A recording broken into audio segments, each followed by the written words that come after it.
El Señor sea con ustedes. y con su espíritu. Proclamación del Santo Evangelio de nuestro Señor Jesucristo según San Juan. Gloria a ti, Cristo Señor.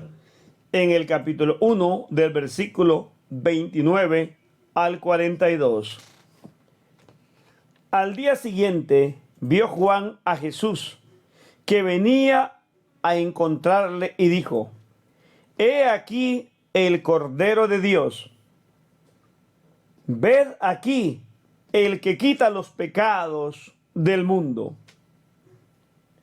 Este es aquel de quien yo dije: en pos de mí viene un varón, el cual ha sido preferido a mí, por cuanto era ya antes que yo.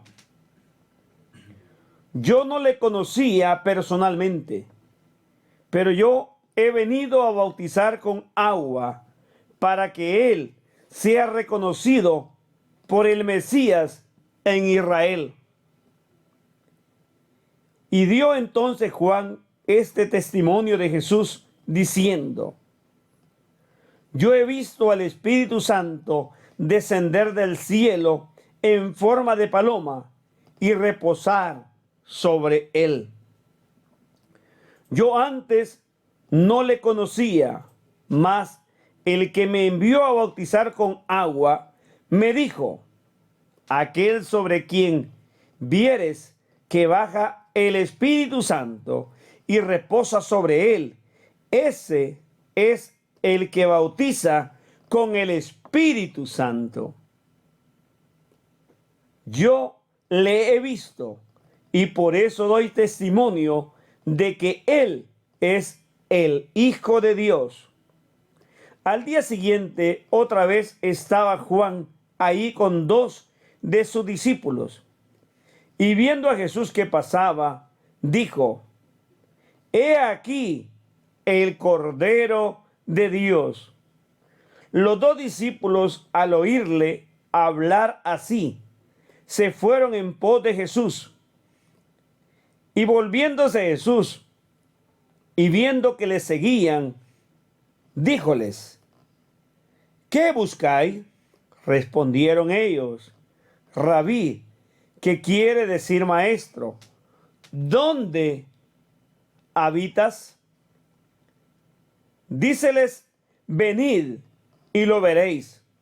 Fueron pues y vieron dónde habitaba y se quedaron con él aquel día. Era entonces como la hora de las 10. Uno de los dos que escuchó lo que dijo Juan, siguieron a Jesús, era Andrés, hermano de Simón Pedro. El primero a quien éste halló fue Simón, su hermano, y le dijo: hemos hallado al Mesías, que quiere decir el Cristo.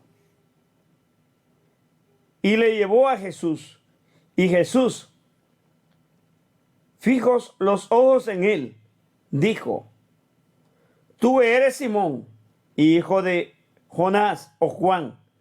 Tú serás llamado Cefas, que quiere decir Pedro o piedra. El Evangelio del Señor. Te alabamos, Cristo Señor. En este Evangelio encontramos varias enseñanzas o temas tan importantes desde la vida de la fe, iluminando la vida teológica. Primero de ellos, Juan está enseñando a la ribera del río. Ve venir a Jesús. Como Juan es tan honesto y tan veraz, no le va a importar señalar que el que viene ahí es el Cordero de Dios que quita el pecado del mundo. Juan, al ver a Jesús, va a decir a sus discípulos: oigan, momento, atención, ese que viene ahí, Jesús de Nazaret, hijo de María y de José, ese es el Cordero de Dios que quita el pecado del mundo. Eso es inconcebible hoy en la iglesia, en aquella iglesia que levanta la hostia y dice: este es el Cordero de Dios que quita el pecado del mundo. Pero después dice, con el atrevimiento, solo se acercan a comulgar los que no están en pecado, los que están confesados en gracia y los que están casados. ¿No les parece eso ridículo? ¿Fuera de contexto? Si acaban de decir que es el Cordero de Dios que quita el pecado, lo que más tenemos son pecados, entonces vayamos a Él para que Él nos quite esos pecados. Quitémonos la venda de los ojos y de los oídos para que escuchemos bien que Jesús es el Cordero de Dios que quita nuestros pecados, que los carga, que nos limpia, nos purifica y nos santifica.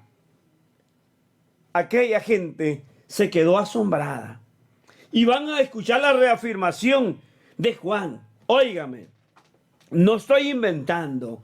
Quiero decirles que de Él es que me habló el Padre, que me mandó a mí a bautizar con agua. Y me dijo: cuando veas en uno de los que lleguen a ti que el Espíritu Santo baja y se posa sobre su cabeza, ese es el enviado, Él es el Mesías, el ungido, y sobre Él es que yo vi eso. Por eso es que estoy dando fe. Pero aquella gente solo lo miró, como hoy muchos van a nuestros templos y oyen decir del sacerdote: este es el Cordero de Dios que quita el pecado. E incluso cuando van a aquellas iglesias donde los sacerdotes dicen: todo bautizado que cree en Jesús, el Cordero de Dios, venga y reciba el cuerpo del Señor, la gente se queda asustada, porque ha sido alienada y lavada del cerebro y confundida por aquellas iglesias que les han dicho que no comulguen. Entonces la gente piensa que esta iglesia no es verdadera, que es falsa. ¿Se imaginan a lo que hemos llegado? Mientras en la Biblia, en Juan 1:29, Juan Bautista él mismo va a decir que Jesús es el Cordero de Dios que perdona nuestros pecados. La gente no lo siguió como hoy muchos no siguen el verdadero anuncio del Evangelio y prefieren caminar en tinieblas, en la mentira. Y van a esperar hasta el siguiente día. Y Jesús viene nuevamente ahí. Y Juan va a volver a confirmar: ese es el Cordero de Dios que quita el pecado. Y en ese momento, de aquella muchedumbre, el Evangelio nos habla con sorpresa que solamente 2 fueron capaces de abandonar a su maestro. El maestro no tiene miedo que lo dejen solo y van a irse con Jesús: Juan, hermano de Santiago, y Andrés, hermano de Pedro. 2 jóvenes descubrieron que en verdad Jesús es el Cordero. Ellos no saben qué preguntar. ¿Dónde vives? ¿Dónde habitas?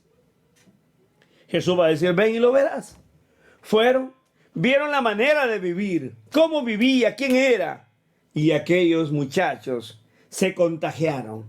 Y cada uno de ellos en este evangelio aparece que van a buscar a sus hermanos. Se vuelven multiplicadores, evangelizadores. Si todos nos llenáramos de Jesús como Juan y Andrés y fuéramos en busca de nuestra familia, pudiéramos convertir a nuestra familia porque nos creyeran de vernos llenos de Cristo. Trajeron a sus parientes, como el caso de Andrés, a Pedro, y Jesús va a decir: oye, Simón, quiero confirmar tu nombre. Serás Pedro, o piedra, un hombre fuerte, un hombre valiente, enérgico. Serás como una roca, llevando adelante el anuncio del Evangelio y animando a tus compañeros. Eso significa piedra, un Pedro roca, un Pedro fuerte, un Pedro líder. Esperamos, pero que no entendamos al revés, que Pedro va a ser la roca de salvación. No, el mismo Pedro lo va a decir en Hechos 1 y en Primera de Pedro. La roca es Cristo. Él es la verdad roca que los arquitectos quisieron tirar, pero el verdadero arquitecto es el Padre, que puso a Jesús como roca de salvación. Amén.